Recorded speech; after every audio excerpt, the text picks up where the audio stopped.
আজকের এই ভিডিওতে আমরা বৃত্ত চ্যাপ্টার থেকে ঢাকা বোর্ড 2022-এ আসা একটা সিকিউ সলভ করব। তো আমাদেরকে দৃশ্যকল্প 1-এ এফ অফ এক্স এটা দেয়া আছে এবং জি অফ এক্স কমা ওয়াই এটা দেয়া আছে, আর দৃশ্যকল্প 2 এটা একটা দেয়া আছে। তো আমাদের ক নম্বর প্রশ্নে বলতেছে হচ্ছে জি অফ এক্স কমা ওয়াই সমান সমান 0 বৃত্ত দ্বারা ওয়াই অক্ষের খণ্ডিত অংশের পরিমাণ নির্ণয় করো। তো G of x comma Y সমান সমান X square plus Y square minus 6x plus 8y plus 9 সমান সমান 0, এটা হচ্ছে আমাদের একটা বৃত্তের সমীকরণ। তো এই বৃত্তের ওয়াই অক্ষের খণ্ডিত অংশের পরিমাণ নির্ণয় করতে বলছে। তো আমাদের এখানে এফ সমান সমান হচ্ছে এই যে ওয়াই এর সহগ ডিভাইডেড বাই 2, তার মানে হচ্ছে 8 ডিভাইডেড বাই 2, তার মানে হচ্ছে আমাদের 4। তো আমরা জানি হচ্ছে ওয়াই অক্ষের কোনো বৃত্তের ওয়াই অক্ষের খণ্ডিত অংশের দৈর্ঘ্য সমান সমান হচ্ছে 2 into root over of F square minus C. তো এখানে 2 ইন্টু এফ স্কোয়ার হচ্ছে আমাদের 16 আর সি হচ্ছে আমাদের 9, তো মাইনাস 9। তারপরে এইটা 2 ইন্টু রুট ওভার 7, এইটা হচ্ছে আমাদের অ্যান্সার। তারপরের খ নম্বর প্রশ্নে আমাদেরকে বলতেছে হচ্ছে দেখাও যে দৃশ্যকল্প 1-এ বর্ণিত F of x comma Y সমান সমান 0 রেখাটি G of x comma Y সমান সমান 0 বৃত্তের একটি স্পর্শক। F of x comma Y সমান সমান হচ্ছে আমাদের এই সরলরেখার ইকুয়েশনটা এবং এটা একটা বৃত্তের ইকুয়েশন।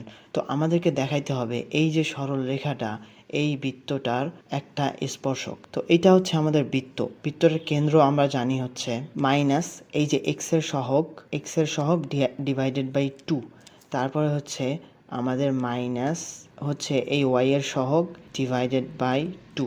তো এটা হচ্ছে আমাদের বৃত্তের কেন্দ্র। তো 3 কমা মাইনাস 4, তো বৃত্তের কেন্দ্র হচ্ছে আমাদের 3 কমা মাইনাস 4। তো একটা রেখা একটা বৃত্তের স্পর্শক কখন হয়? যখন এই কেন্দ্র থেকে এই যে স্পর্শকটার লম্ব দূরত্বটা আমাদের হচ্ছে ব্যাসার্ধের সমান হবে। তাহলে আমরা ব্যাসার্ধটা নির্ণয় করে নিই। ব্যাসার্ধ আর সমান সমান হবে আমাদের হচ্ছে root over of G square plus F square minus C. তো জি স্কোয়ার হচ্ছে আমাদের 9 প্লাস 16, এফ স্কোয়ার হচ্ছে 4-এর ওপর স্কোয়ার, তো এইটা মাইনাস সি হচ্ছে আমাদের 9। তো আমাদের 9 9 কেটে যাচ্ছে, তো ব্যাসার্ধ হচ্ছে শুধু 4 একক। তো এখন আমাদেরকে এই কেন্দ্র থেকে এই রেখাটার উপর লম্ব দূরত্ব নির্ণয় করতে হবে। এই লম্ব দূরত্ব যদি 4 হয় তাহলে আমরা বলতে পারবো এই রেখাটা এই বৃত্তের একটা স্পর্শক। তো রেখাটা হচ্ছে 3x মাইনাস 4y মাইনাস 5 সমান সমান হচ্ছে 0। তো এই রেখা, তো আমরা জানি কোনো বিন্দু থেকে কোনো রেখার লম্ব দূরত্ব হচ্ছে এই বিন্দুটা দিয়ে সিদ্ধ করে দিয়ে মডুলাস করব, আর নিচে হচ্ছে আমাদের এক্স এর সহগ স্কোয়ার প্লাস ওয়াই এর সহগ স্কোয়ার। তো কেন্দ্র হতে রেখাটার লম্ব দূরত্ব হবে হচ্ছে আমাদের, তো ওই বিন্দুটা দিয়ে সিদ্ধ করে দেবো 3 into 3 minus 4 into minus 4 minus 5। তো এইটার হচ্ছে মডুলাস, আর নিচে হচ্ছে আমাদের রুট ওভার অফ এই যে 3 প্লাস এক্স এর সহগ স্কোয়ার প্লাস ওয়াই এর সহগ স্কোয়ার, এক্স এর সহগ স্কোয়ার প্লাস হচ্ছে ওয়াই এর সহগ স্কোয়ার। নিচে হচ্ছে আমাদের 3 3 9 4 4 16, তার মানে হচ্ছে দুটো 25, নিচে হচ্ছে আমাদের 5।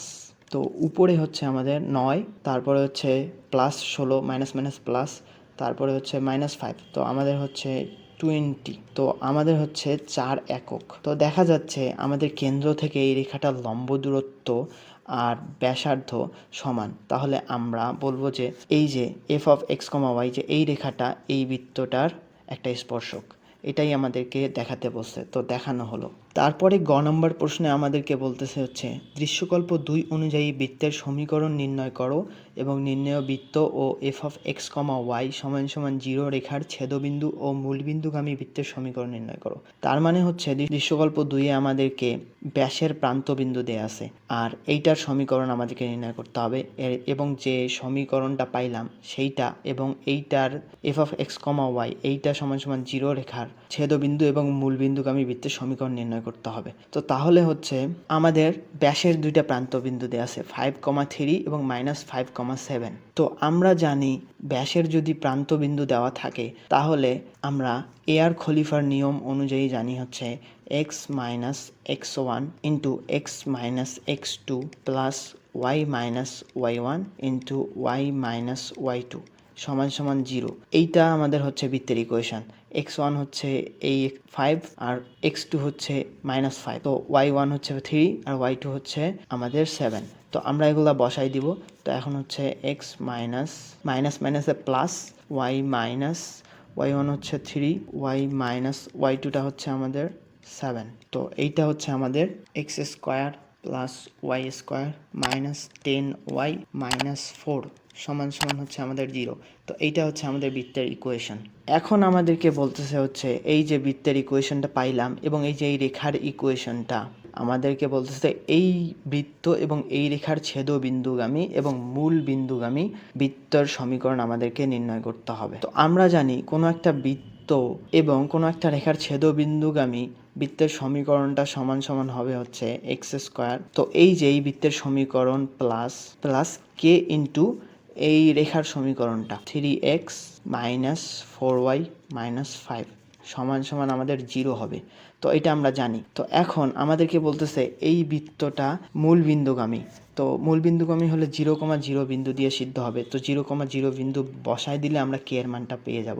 তো -4 এখানে সবগুলো 0 হচ্ছে, প্লাস কে ইন্টু এখানেও 0 হয়ে যাচ্ছে, ইন্টু -5। তো এইখান থেকে আমাদের কে এর মানটা হচ্ছে -4/5। তো এখন কে এর মানটা বসাই দিলে আমরা বৃত্তের ইকুয়েশন পেয়ে যাচ্ছি। তো বৃত্তের ইকুয়েশনটা তখন হবে হচ্ছে, তো এইটাকে এখন এটাকে আমরা 5 দিয়ে গুণ করে সরল করব। তখন আমাদের হবে হচ্ছে 5x square plus 5y square minus 34y minus 12x সমান সমান আমাদের হচ্ছে 0। তো এইটাই হচ্ছে আমাদের অ্যান্সার, আর এইটা হচ্ছে আমাদের বৃত্তের যে ইকুয়েশন নির্ণয় করতে বলছে সেই ইকুয়েশনটা। তো আশা করি সবাই ম্যাথটা ভালোভাবে এনজয় করেছো। তো সবাইকে আসসালামু আলাইকুম।